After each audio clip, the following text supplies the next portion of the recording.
Okay, introduce myself. Hi guys, my name is Letlhogonolo Sakiele. I'm a founder of Four Corners Liquor, small business, and basically what we do is we're gonna start distributing, selling alcohol day to day, Monday to Sunday. That's basically as simple as that. To start off with Four Corners is that it's the only bottle store situated in Extension 4, and with that, we saw a problem. As any business where there's a problem, there's money. So people had to walk into Mhlakeng to go buy their quarts, to go buy their wines, to go buy the spirits, to go buy the whiskeys. So we just decided that let's open one here so that people can have alcohol, easily access to alcohol. And then coming to that, my dad used to sell alcohol bootleg at Madubulaville, so it's within the code. So yeah. So it's not like it started only with me. It's been there. It's just that I had to legalize it. And with that being said, the only challenges that I've been having is awareness. We're situated in a place where I have to cover Zenzele Extension 5, Extension 4. With that, with the low supply that we are experiencing, especially I think Vusi can be my witness, experiencing the shortage of supply in alcohol, it will be a challenge as well. I'm still learning the business, baby steps. That's all I can say. But the game is on. Like I'm ready for any challenge that's on the table. Anything that Sandile has said is actually on the line. But what I would add is, most of all, is discipline. Discipline within the business is very important, and as well to know your suppliers, how to get your stock in line and when to get your stock in line. It's so very hurtful to sell something to someone when somebody comes, oh, what are you? That would actually hurt your business because it will actually put it down because you must always be on the par. Make sure that you know your customers, what is your target market, how you're gonna move your product through. So you can't be where I'm situated. I can't be at this point in time selling expensive alcohol. I don't know if you understand because I did my research and my target market is more on the lower scale. So if I had to put all the Hennessy, all the Cavassier, all the champagnes, they'll stay on the shelves for a longest time ever. So you must know your market, you must know your people that you're selling to. That's where your cash flow gets in. And then from there, what I'd say, like she said, uh, be efficient. When somebody says, deliver me cases, be there. When somebody says, I've placed an order on you, be there. And then, yeah, just to be successful, it's all the discipline. Without discipline, there's no business. 100%. Okay, on my side, how I select my inventory, it's that, as I said, if we mustn't neglect your target market, do your research, know your people. Because now, once you select your inventory in the sense of if I had to take 8 boxes from Sandil and people are not aware of a product, and that's going to stay there. So that's how you know your target market, advertise, make some promos, make some sales, take out, what's this? Take out whatever that you know that will go out fast, and then that's where you're going to see your inventory control, how it's going to move. But from where I'm starting, I'm still learning that. Bear in mind, I'm still learning in that process. I think this will give us a clear example. With Four Corners, what we did is, in a way, we have taken a lot from these other small bottle stores that are running in Mhlakeng. Just for an example, I'll take Cheapos for an example. He advertises his stuff, and I've worked closely with him actually. I want to thank him as well. He has helped me throughout the week. As was said, throughout the week, you must know what stock you're gonna be pushing out. Say now your quotes. I'd make sales on my quotes. I'd make sales that are easily moved because people during the week they don't consume too much of alcohol, as in from Friday to Monday. Because Monday don't neglect Monday. Monday it's like a weekend, mom's liking. So Friday to Monday, excessive alcohol. But now during the week, you must know that if I have a certain amount of stock, I'm able to break even. Unlike you having nothing, and then that's where you can marginalize your inventory. What should I have during the week? What should I have on the weekends? So that. There's no quickest Yes, yes. way in business. There is no quickest way in business. That's a simple answer. There's no quickest way. As she said, with the research part, it's very important. You can't just say, I'm going to start distribution. You must have a license for distribution. That alone is stress. Having to get a license for distribution, not off sale, it's stress on its own because there's a whole lot of regulations that you have to pass through first before you can distribute. With any business, I believe that it's not like a Ponzi scheme. It's not like trading. There's nothing as quick as we can say with any business. It's all about research, knowing your market, knowing what you're going to sell and how you're going to sell it. And we need cash flow. As she said, you must have cash flow and you must have what's this? Capital. You must have investors. You must know who's going to invest in your business and how you're going to repay them. Some of us, we start a small business, we think that it will boom.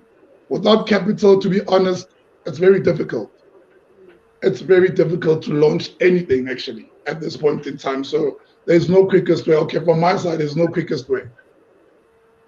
When I when I started Four Corners, when we were about to open, it was 2020 around February, only to find out the COVID-19 would hit us. They gave us 21 days, and that also hit us. You must understand, we started the business, and the shop was closed. There's no income, there's nothing. So we had to wait till around June, I think. After July, that's when we started picking up. That's when we started selling, but with the restrictions. And they promised us a relief aid. I've never received a relief aid. I don't think Jose has received a relief aid. However, I don't think anyone in the liquor industry that I know of around Motlakeng has received a relief aid that they promised. We put on papers, on papers, on papers. There's no relief aid. There's nothing. So I'm just saying that the government, it's a long shot. It's a long shot. Try to mice them a bit and then focus on you first, and then you'll include them on a later stage till you know your story. There are other consulting companies that are actually helping out with that as well. But you must get someone, not a fly by night person, they'll be scammed. Just make sure the person has a history in doing licenses before you consulted them. I actually consulted in one of my closest friend, Bulawa Consulting. He actually helped me out with the license, all the regulations, all the taxes, all the company stuff. So he's been doing licenses and other consulting things. So I think if you get somebody that's familiarized with the license and all the consulting, what's due to the papers, because it's papers on papers. You don't have time for that. Pay someone that can do that, but a reliable person. But be careful. There are other fly-by-nights that can charge you 25K and then they'll take money from you. No And doubt, also no with doubt. that, I think it's unfair on us when there's restrictions. Sometimes they put on restrictions on us and then we have to still pay that annual amount where you haven't been working Monday to Friday, Monday to Sunday, where they make you work Monday to Thursday, whereas our killing point is Friday, Saturday, Monday. But when you have to pay your license, you have to pay it. You Yeah. can't say no because there's restrictions and what. They don't take that story. I think it's something the liquor board has to actually put in mind when they put in restriction. When the government puts in restrictions, they mustn't actually. They must give us grace. I think they should give us grace because if there's restrictions on days, there must be restriction. There must be grace for us to pay the annual fee. No, I that's think true. they should Yeah. implement that. No, okay. What I would say, the big dogs are making a turnover, Yes. not the small ones. The big dogs are making the turnover because now you must understand they sell in volumes and then we sell in smaller amounts. With volumes, there's more money in. So with smaller amounts, there's not, because now I can't charge, I must look at the price index. If Vos is selling Hennessy for about 550 and I'm selling it for 530, we must have a margin. There must be a margin that we have to reach. So sometimes we can't even break even. Understand? Because people now they say, no, I used to buy Hennessy for 450. Now it's 550. What went up? Understand? But South Africa, we consume a lot of Bona Lepedicenis. They did say Lepedicenis. It's out. Nisagad. So They we do sound consume a bad. lot of alcohol. We do consume a lot of alcohol, but for the small businesses, it's very difficult to say we get a lot of turnover. It looks like we get a lot of turnover, but not in paper. I'd say not in paper. There'll be a lot of feet in the store, but there's a whole lot of other variables coming in, other factors that you must consider before you say you've made a turnover. But maybe Vosi can give me light. Maybe Pogote, I could say, I don't know, maybe you give us light on that. Because if the supplier Yes. goes up and you still stuck on the same price, it wouldn't make sense. Yeah. So whatever the supplier says, if you still had to say they sell in Savannah for this much, and you used to buying it for around a tray of Savannah used to buying it for around 300 rand, and then they go up by 30, but you still on the same price, you can already see that you're not going to make profit. So all the costs will be on you. You've got workers to pay. There's petrol. If your cold room is not working, it's from the business that have to go up. So your prices must accommodate almost everything that's around that, which people don't see. So this is the back room where people don't see how your prices are going and whatnot. Somebody would say your Savannah is expensive from versus Savannah, but where Vosi gets it, it's about less. But where I get it, it makes my profit margin, it makes sense in my profit margin. You understand? So it's all about the supply. If Yeah. the supply goes down, I can make sales. You understand? But if the supply goes up, I can't be stuck on the same price, but I'm buying this at a higher price No, and that's still have to true. pay workers, still have to do with all the other costs that follows with that. So I think that's also difficult to explain to people, especially when you are in a community of people that are used to uh, low prices. That's very difficult to say to them, this went up. That's something that's very difficult. So that's why you have to hire people and just do lewo morago, sara sa lewato.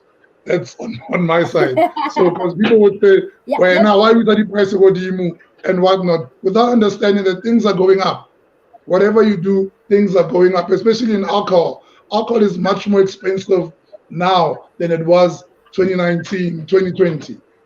Because you must remember, our prices in Motlakeng, let me just say Motlakeng, when it comes to alcohol, they've been down. Go to other communities like Soweto, Kagiso. If you ask people, they're buying alcohol at high prices.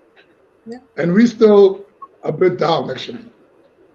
With promotions and stuff on my side, um, I do it weekly during the week when I know a Okay. Kemampara week. That's when you want to push your products. That's when you want to have ends meet. Understand? That's where you want to know, okay, if I sell 3 quarts for this amount, that's a sale for them. If I sell 3 quarts of Hansa, like I made an example of what Cheapos did and whatnot, what I've learned from what he has done with his product, with his store and stuff, which I've learned a lot of things from him, and as well as what Vosi has been doing with sales and stuff. So you making promotions, it depends on days, on how you want your product to move, especially when you're starting small. It depends on, like, if you make promotions during the week, you definitely sure that there will be somebody in the store, there will be somebody buying because you know you've made a promotion. There's no people that like sales like people of alcohol, people that drink alcohol. They love sales. So just make sure during the week, make your sales just to be above, like just to have your head above the water. That's all. Because otherwise, you sit there during the week with the same alcohol that you have to sell only on weekend. I don't For know me, it's just Slaga. like, no, I'm not even in that level yet. What I'd say is it's important to focus on what works for you best. For me now, what I focus on is hand-to-hand papers around the store, what sales and whatnot, around where I'm situated, just to get the store familiarized with the people because it's still a baby. So with that, with online, it will be on a later stage whereby we'll be doing deliveries house to house, just like Devon is. That's what we're working on. Unlike you having to wait on the line at the bottle store, there will be a scooter at your door with a bottle of wine. Maybe I can use Sandilo's wine as well on Yeah. sale. I'll be buying those wines from there. But plans when there's a ban and restriction, there's no plans unless you go illegal. So there's no plan. Oh, there's no If plan. there's a restriction, there's no plans. For us, there's no No. plans. We take a huge hit. We take a hit whereby you have to tell your employer that they're not gonna get paid. Yeah. You know, we take a hit by way probably. I'm just like because I'm not paying rent, but if I had to pay rent, I'm gonna take a hit. Understand? Because this industry, when you when there's restrictions like bans and stuff for days and days, we we're gonna take a hit. There's no plan for any owner unless you want to do it legally, but there's no That's very plan. true. With everything that Sandile has said, but the most important thing, as I've been stressing about it, as an entrepreneur, wherever there's a problem, there's money. So there's money, there's solutions. But that comes with discipline. It's either you're going to suffer the pain of discipline or you're going to suffer the pain of regret. So don't go into anything without research, as she said. Um, Again, when I started this Four Corners, I understood that it was problematic for the people of Extension 4, Senzele, Extension 5, to get reasonable amount of alcohol. And then I started it. That's where I saw there was a problem. So a problem, there's a solution. Solution, there's cash flow. So with that, uh, I'd advise somebody that's interested in any liquor business that they must do their research on the communities, the target market, and where they're going to be situated. Don't be far away from people. Don't be around too much competition because just that's going to be stress for you. And our 5 year plan is to have franchises around other communities. I want you guys to be seeing Four Corners in every community. That's our 5 year plan. There will be scooters running around everywhere. People will be at home ordering wines, ordering their whiskeys, whether it's your wedding, whether it's your after tears, whether it's your baby shower, we'll be there. That's our 5 year plan. Yeah.